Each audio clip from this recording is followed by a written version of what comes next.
Hello மக்களே, ஐபிபிஎஸ்லேருந்து அந்த RRB office scale 1, 2, 3 அது மட்டும் இல்லாமல் ஆஃபீஸ் அசிஸ்டன்ட் போஸ்டிங்கான நோட்டிஃபிகேஷன் ரிலீஸ் பண்ணிட்டாங்க.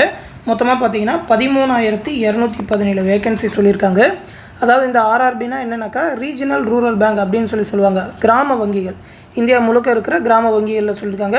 தமிழ்நாட்டோட கிராம வங்கிகளுக்கும் அதிக வேகன்சி சொல்லியிருக்காங்க. தமிழ்நாட்டோட கிராம வங்கிகள்னால் அந்த பாண்டியன் பல்லவன் பேங்க், இந்த 2 வகையான பேங்க்கு தமிழ்நாட்டோட எல்லா டிஸ்ட்ரிக்ட்லுமே இருக்குது. அந்த பேங்க்குக்கான ஆஃபீஸ் அசிஸ்டன்ட் ஆஃபீஸர் ஸ்கேல் 1க்கான வேகன்சி ரிலீஸ் பண்ணியிருக்காங்க. தமிழ்நாட்டை பொறுத்த வரைக்கும் ஆஃபீஸர் ஸ்கேல் 1, அது மட்டும் இல்லாமல் அந்த ஆஃபீஸ் அசிஸ்டண்ட்டுக்கு தான் அதிகமான வேகன்சி இருக்குது. இந்த நோட்டிஃபிகேஷனை பற்றி தான் ஃபுல்லாக இந்த வீடியோவில் பார்க்க போகிறோம். அதை பற்றி பார்க்குறதுக்கு முன்னாடி நீங்கள் நம்ம சேனலை இன்னும் சப்ஸ்கிரைப் பண்ணலாம், மறக்காமல் சப்ஸ்கிரைப் பண்ணி பக்கத்தில் இருக்க பெல் ஐக்கானையும் ப்ரெஸ் பண்ணி வச்சுக்கோங்க. அப்படின்னா தான் நாங்கள் போடுற ஜாப் அப்டேட்ஸ் எல்லாமே உங்களுக்கு உடனுக்குடனே வந்து சேரும். இப்போ அந்த நோட்டிஃபிகேஷன் பற்றி பார்த்துருவோம். இந்த ஜாபுக்கு அப்ளை பண்ணுறது பார்த்தீங்கன்னா 1/9/2025 21/9/2025 வரைக்கும் அப்ளை பண்ணலான்னு சொல்லியிருக்காங்க. இன்றைக்கி தான் ரிலீஸ் பண்ணியிருக்கிறாங்க. 2 எக்ஸாம் கண்டக்ட் பண்ணுவாங்க, ப்ரிலிம்ஸ் மெயின்ஸ்னு. ப்ரிலிம்ஸ் எக்ஸாம் வந்து நவம்பர் டிசம்பரில் கண்டக்ட் பண்ணுவாங்க.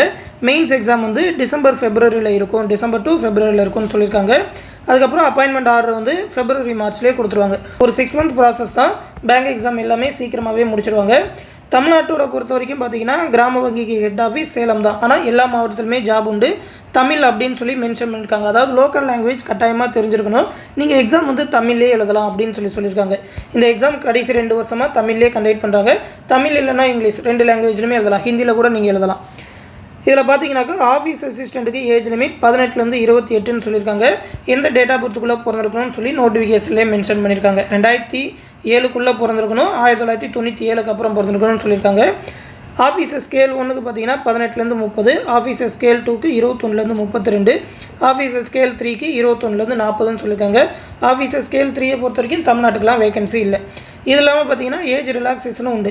SC/ST கேண்டிடேட்டுக்கு 5 வருஷமும், OBC கேண்டிடேட்டுக்கு 3 வருஷமும், PWD கேண்டிடேட்டுக்கு 10 வருஷமும் ரிலாக்ஸேஷன் தருவாங்க. இதில் சேலரி லெவல் பொறுத்த வரைக்கும் பார்த்தீங்கன்னா ஆஃபீஸ் அசிஸ்டண்ட்டுக்கு டேக் ஹோம் சேலரி 34,000க்கும் மேலே வரும். மந்த்லி இன்ஹேண்ட் சேலரியே பார்த்தீங்கன்னா 34,000க்கு மேலே வரும்.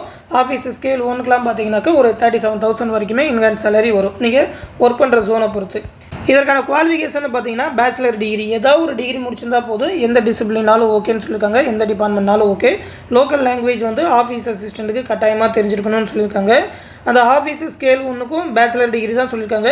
என்னென்ன டிகிரின்னு சொல்லி இதில் மென்ஷன் பண்ணியிருக்காங்க. இதில் நிறையா டிகிரி சொல்லியிருக்காங்க. இது எல்லாத்தையுமே இந்த நோட்டிஃபிகேஷனில் பார்த்துக்கோங்க. ஆஃபீஸ் அசிஸ்டண்ட்டை பொறுத்த வரைக்கும் எந்த டிசிப்ளினாலும் ஓகே. அப்ளை பண்ணுறதுக்கு பார்த்தீங்கன்னாக்கா SC/ST, PWD, ESM, DSM கேண்டிடேட்டுக்குலாம் 175 ரூபா சொல்லியிருக்காங்க. மற்றவங்களுக்குலாம் அதாவது ஜென்ரல் OBC கேண்டிடேட்டுக்கு 850 ரூபா சொல்லியிருக்காங்க.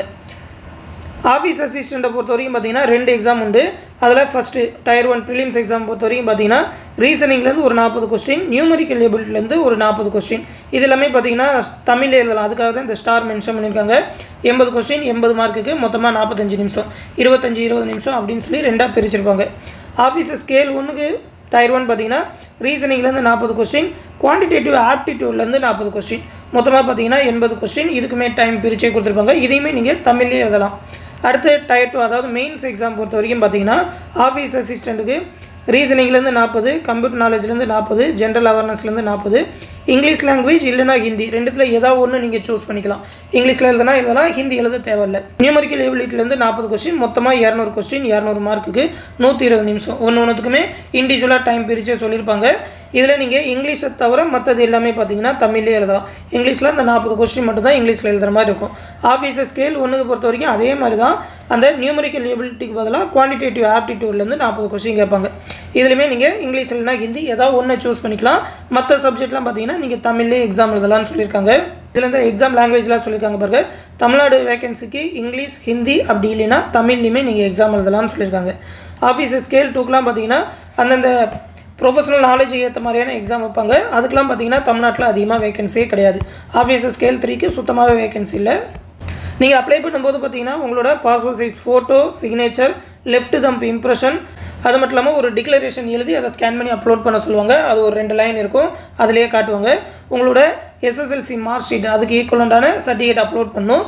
அப்ளை பண்ணும்போது பார்த்தீங்கன்னாக்கா வெப்கேம் இல்லைன்னா மொபைல் ஃபோன்லேயே நீங்கள் ஃபோட்டோ எடுத்து அப்லோட் பண்ணுற மாதிரி இருக்கும். அந்த ஆப்ஷனும் இந்த தடவைலேருந்து வச்சுருக்காங்க. வேகன்சியை பொறுத்த வரைக்கும் பார்த்தீங்கன்னா ஆஃபீஸ் அசிஸ்டண்ட்டுக்கு நம்ம தமிழ்நாட்டில் வந்து 468 வேகன்சி கொடுத்துருக்காங்க. புதுச்சேரியில் ஒரு 7 வேகன்சி கொடுத்துருக்காங்க. அடுத்து அந்த ஆஃபீஸ் ஸ்கேல் 1 பொறுத்த வரைக்கும் பார்த்தீங்கன்னாக்கா தமிழ்நாட்டுக்கு 200 வேகன்சி கொடுத்துருக்குறாங்க. அதே மாதிரி ஆஃபீஸ் ஸ்கேல் 2லையும் ஒரு சில போஸ்டிங்கில் வேகன்சி கொடுத்துருக்காங்க. நிறையா போஸ்டிங்கில் ஜாப் கிடையாது நம்ம தமிழ்நாட்டுக்கு. அந்த ஆஃபீஸ் அசிஸ்டன்ட் அது மட்டும் இல்லாமல் ஆஃபீஸ் ஸ்கேல் 1க்கு அதிக வேகன்சி கொடுத்துருக்காங்க. எக்ஸாம் சென்டரை பொறுத்த வரைக்கும் பார்த்தீங்கன்னா அந்த ப்ரிலிம்ஸ் எக்ஸாம் வந்து சென்னை, கோயம்புத்தூர், கடலூர், தருமபுரி, திண்டுக்கல், ஈரோடு, மதுரை, கன்னியாகுமரி, நாகர்கோயில், நாமக்கல், சேலம், தஞ்சாவூர், தூத்துக்குடி, திருநெல்வேலி, திருச்செந்தூர், திருப்பூர், வேலூர், விருதுநகர் இந்த மாவட்டத்தில் எல்லாத்துலேயுமே அந்த ப்ரிலிம்ஸ் எக்ஸாம் கண்டக்ட் பண்ணுவாங்க. உங்கள் மாவட்டத்திலே மேக்ஸிமம் எழுதுகிற மாதிரி இருக்கும். மெயின்ஸ் எக்ஸாம் பொறுத்த வரைக்கும் சென்னை, மதுரை, திருச்சி, கோயம்புத்தூர், சேலம், திருநெல்வேலி, வேலூர் இந்த டிஸ்ட்ரிக்டில் மட்டும் தான் கண்டக்ட் பண்ணுவாங்க செகண்ட் எக்ஸாம். அதில் ஷார்ட் லிஸ்ட் ஆனால் தான் செகண்ட் எக்ஸாம் எழுதுகிற மாதிரி இருக்கும். எக்ஸாம் சென்டர்லாம் பார்த்தீங்கன்னா தமிழ்நாட்டுக்குள்ளேயே தான் இருக்கும். அதனால் கண்டிப்பாக அப்ளை பண்ணுங்கள். தொடர்ந்து இந்த ஜாப் பற்றின அப்டேட் வந்ததுன்னா கண்டிப்பாக நம்ம சேனலில் தெரிவிப்போம். இந்த ஜாப் பற்றின டீட்டெயில்ஸ் தெரிஞ்சுக்கணுன்னாக்கா கமெண்ட் செக்ஷனில் கேட்டு தெரிஞ்சுக்கோங்க. தொடர்ந்து நம்ம சேனலோட அப்டேட்ஸை தெரிஞ்சுக்க மறக்காமல் நம்ம சேனலோட இணைஞ்சிருங்க. அடுத்த வீடியோவில் சந்திப்போம். நன்றி.